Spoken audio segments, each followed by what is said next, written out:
Assalamualaikum, salam Malaysia Madani Kanta 744 dimulakan dengan rangkuman berita-berita utama hari ini, perinciannya dalam segmen esensi.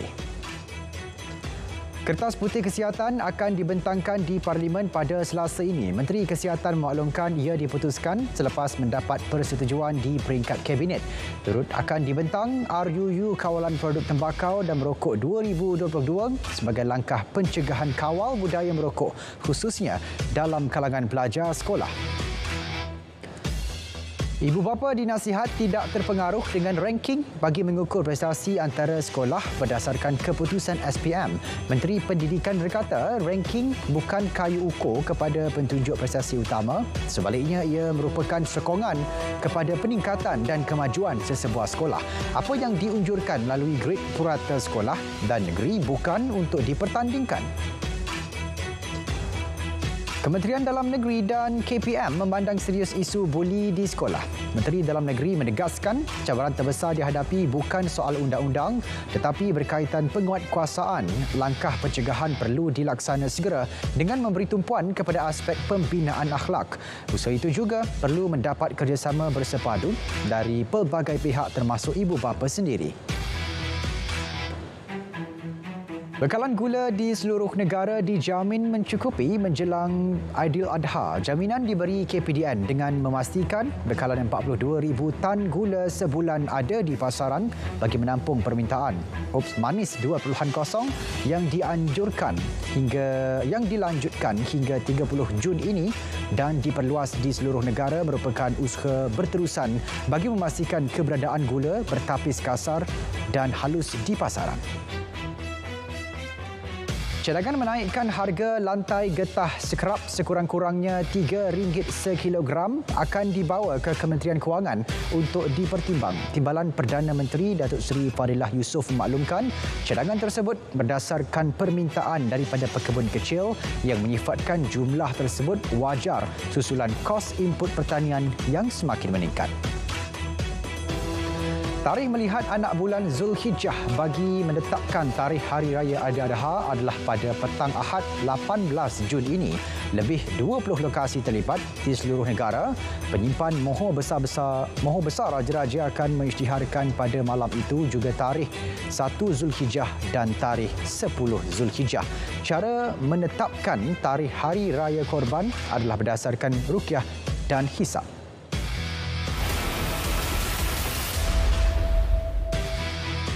Seorang penunggang motosikal maut manakala 3 lagi cedera setelah sebatang pokok tumbang serta menghempap 2 kereta dan 3 motosikal di Lebuh Raya Tun Dr. Lim Chong Yu, Georgetown. 18 pegawai dan anggota bomba bergegas ke lokasi kejadian dan menggunakan peralatan khas bagi mengeluarkan mangsa yang tersepit.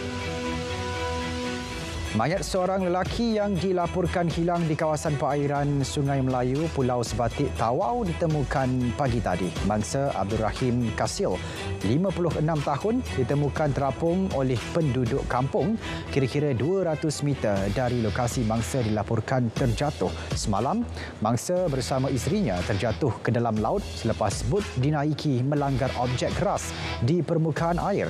Isteri mangsa mengalami kecederaan. Di Sepang, seorang warga emas ditemukan lemas selepas bot pancing yang dinaiki bersama 7 lagi individu karam di pantai Bagan Lalang petang tadi. Mangsa Ang Tong Poh, 67 tahun, merupakan pengendali bot itu. 7 lagi penumpang terselamat. Bot dipercayai karam ketika dalam perjalanan dari jeti Sepang Kecil ke Kelung Haji Nazri.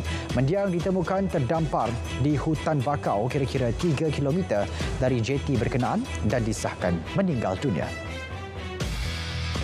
Seorang lelaki berumur 20-an diburu polis kerana menyamun seorang wanita menggunakan parang dengan menunggang basikal di Kampung Baru Pandan, Johor Bahru semalam. Mangsa cedera pada tangan dalam insiden itu. Suspek membawa lari ratusan ringgit dan sebuah telefon bimbit milik mangsa. Manakala parang yang dipercayai digunakan suspek ditinggalkan di lokasi kejadian. Sebanyak 187 premis di Johor dikenakan pemotongan bekalan elektrik kerana terlibat kegiatan perjudian haram. Ia hasil operasi bersepadu yang dijalankan bersama TNB. Ketua Polis Johor berkata, kesemua premis tersebut dipercayai telah beroperasi selama 3 hingga 6 bulan. Atlet olahraga digantung sementara selepas didapati positif bahan terlarang sibutramine. Dia tidak dibenarkan sertai sebarang kejohanan atau pertandingan sehingga keputusan proses pendengaran diumumkan. KBS bagaimanapun tidak mendedahkan butiran lanjut atlet berkenaan.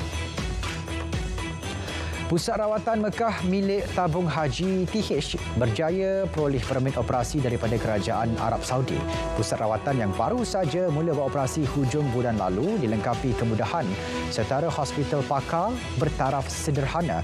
Ia merangkumi 194 katil, wad isolasi dan 12 pakar kesihatan dan kecemasan. Juga lengkap dengan bekalan ubat-ubatan. Inisiatif penanaman untuk tingkatkan pengeluaran padi negara secara 5 musim dalam tempoh 2 tahun akan dipertimbang. Ia sebagai usaha tambah baik ekosistem agromakanan negara. Turut dipertimbang dalam mesyuarat JKSMN dipengerusikan Perdana Menteri, usaha fama jamin ketersediaan bekalan makanan selain cadangan penetapan sistem penternakan secara tertutup bagi pengurusan ladang yang produktif dan selamat. Perkhidmatan pusat rawatan kanser perlu diperluas mengikut zon bagi memudahkan pesakit mendapatkan rawatan. Ketika ini pesakit terpaksa ke ibu negara untuk dirawat.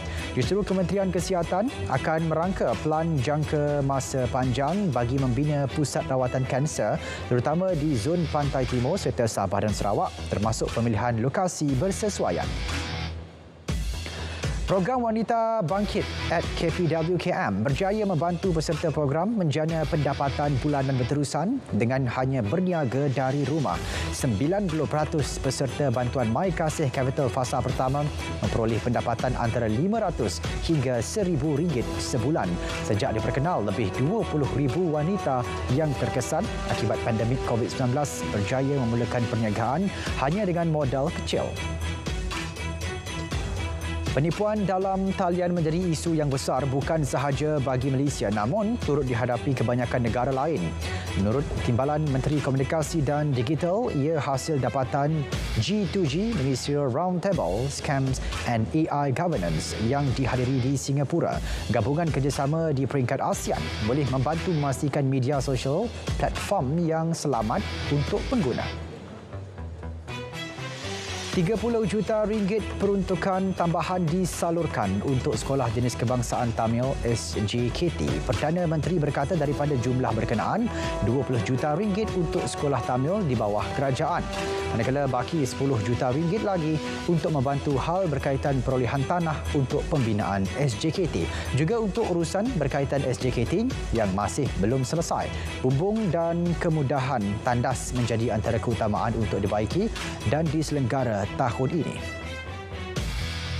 Dalam pada itu, Kementerian Pendidikan meluluskan peruntukan segera RM300,000 kepada Sekolah Kebangsaan Jabi di Pokok Sena Kedah bagi kerja-kerja penyelenggaraan bangunan sekolah. Inisiatif bagi menyediakan persekitaran lebih selamat dan selesa kepada warga sekolah. Projek Bina Baharu Bengkel Mata Pelajaran Reka Bentuk dan Teknologi yang menelan belanja kira-kira RM700,000 turut dilaksana untuk pembangunan sekolah berkenaan. Kuala Kangsar dipilih sebagai lokasi pertama bagi program Track Commodity KPK 2023 peringkat Zon Utara. Ia berikutan Bandar Raja itu merupakan lokasi tanaman pokok getah pertama di Malaysia. Timbalan Perdana Menteri Datuk Seri Fadilah Yusof berkata Track Commodity jadi medium untuk menyantuni pekebun kecil dan pemain industri secara langsung. Program ini bakal diteruskan ke Zon Sabah dan Sarawak pada Julai dan Ogos depan. Berbola tanah liat antara penyelesaian jangka pendek mengatasi masalah pencemaran sungai melibatkan penyertaan komuniti. Di Sungai Galing Kuantan, inisiatif penggunaannya dilakukan ahli Majlis Kebajikan dan Sukan anggota-anggota kerajaan. 500 berbola berkenaan diletakkan di sungai tersebut sebagai alternatif mudah bagi merawat kualiti air sungai. Penempatan tukun berbola tiruan membantu mewujudkan zon baharu bagi pelancongan marin dan sukan memancing di Miri. Susulan kejayaan projek rakyat Sarawak, Reef Ball, Fasa 1, Sarawak meluluskan RM30 juta bagi fasa kedua. Usaha dilakukan Perbadanan Perhutanan Sarawak dan Petronas melaksanakan pemeliharaan biodiversiti marin di Taman Negara Terumbu Karang Miri Sibuti telah membuahkan kejayaan. Fama Melaka menyasarkan untuk melaksanakan 60 program jualan agromadani di seluruh negeri itu dengan anggaran hasil jualan mencecah RM1 juta. Produk dijual 10 hingga 30% lebih murah. Ia dianjurkan 10 kali pada setiap bulan secara serentak di ketiga-tiga daerah di negeri itu dalam tempoh 6 bulan bermula bulan ini. Sasarannya lokasi berhampiran kompleks kerajaan termasuk kawasan perumahan D40, projek perumahan rakyat di bandar dan luar bandar. Atlet lompat tinggi negara Naurat Singh Rendawa umum persaraan selepas 15 tahun wakili Malaysia dalam pelbagai kejohanan antarabangsa. Dia memenangi pingat emas berturut-turut dalam 3 sukan SEA pada 2013 di Naypyidaw, 2015 di Singapura dan edisi Kuala Lumpur pada 2017. Setakat ini Naurat masih lagi memegang rekod kebangsaan dengan catatan 2.30 meter.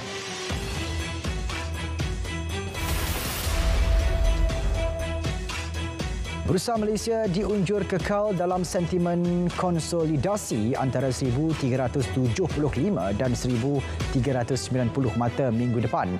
Penganalisis ekonomi menjangkakan Bursa Malaysia menyaksikan dagangan berhati-hati menjelang keputusan mengenai kadar faedah di Amerika Syarikat pada Rabu. Sementara itu, sentimen pasaran yang berhati-hati dijangka akan mempengaruhi pergerakan ringgit berbanding dolar Amerika Syarikat dengan faktor luaran kekal sebagai punca utama. Semakan terkini pertumbuhan ekonomi global tahun ini beri prospek baik kepada negara sekaligus akan menyumbang secara positif kepada prestasi dagangan negara. Menteri MITI memaklumkan Bank Dunia turut menaikkan unjuran pertumbuhan KDNK Malaysia sebanyak 0.3%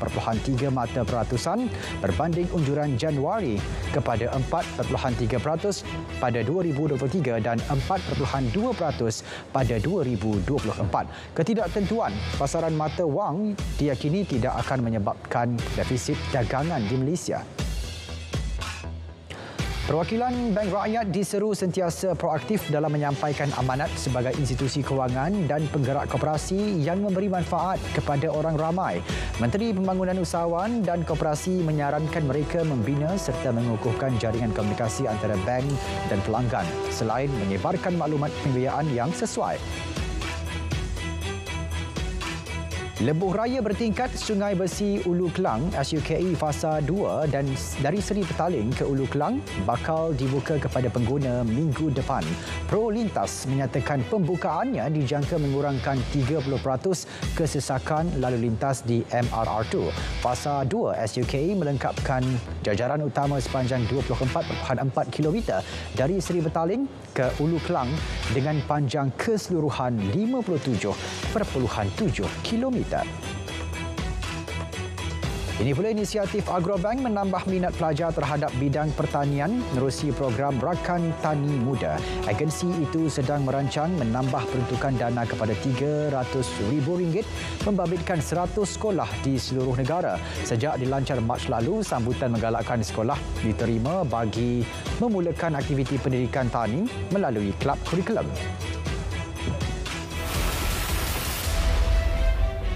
Rusia bakal menempatkan senjata nuklear taktikal di Belarus mulai awal Julai. Presiden Vladimir Putin berkata, pemindahan dilaksana sebaik persiapan di kemudahan berkaitan diselesaikan pada 7 dan 8 Julai. Ini bermakna pemindahan akan dibuat sebelum persidangan NATO di Lithuania yang dijadual berlangsung pada bulan sama.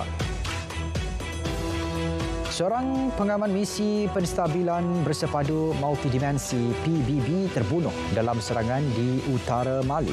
7 individu lain cedera parah. Tindakan dikutuk sekeras-kerasnya Ketua Agensi berkenaan ketika usaha giat dilakukan anggota pengaman bagi kestabilan dan kedamaian kepada rakyat Mali. Segala usaha akan dilakukan untuk memperkukuh perlindungan menghadapi cabaran keselamatan yang semakin meningkat. Di Mogadishu, 6 orang awam maut manakala 10 lagi cedera dalam insiden kepungan ke atas sebuah hotel selama 6 jam oleh militan Al-Shabaab. Serangan turut meragut nyawa 3 anggota pasukan keselamatan. Seramai 84 individu berjaya diselamatkan dari hotel terbabit. Lebih sebulan pesawat terhempas, 4 kanak-kanak komuniti orang asli di Colombia ditemukan masih hidup di selatan negara itu. Penduduk menyifatkannya sebagai satu keajaiban kerana nahas berlaku dalam hutan tebal. Mangsa diselamatkan tentera berhampiran sempadan antara wilayah Caqueta dan Guaviare di Colombia berhampiran tempat pesawat kecil itu terhempas. Saudara Papa, itu mengakhiri Kanta 744. Menyusul selepas ini berita perdana bersama Andy Reza Rohadian dan Farhatul Ashati Osman untuk paparan lebih komprehensif. Saya Syarul Islam, Salam Malaysia Madani, tekad perpaduan penuhi harapan.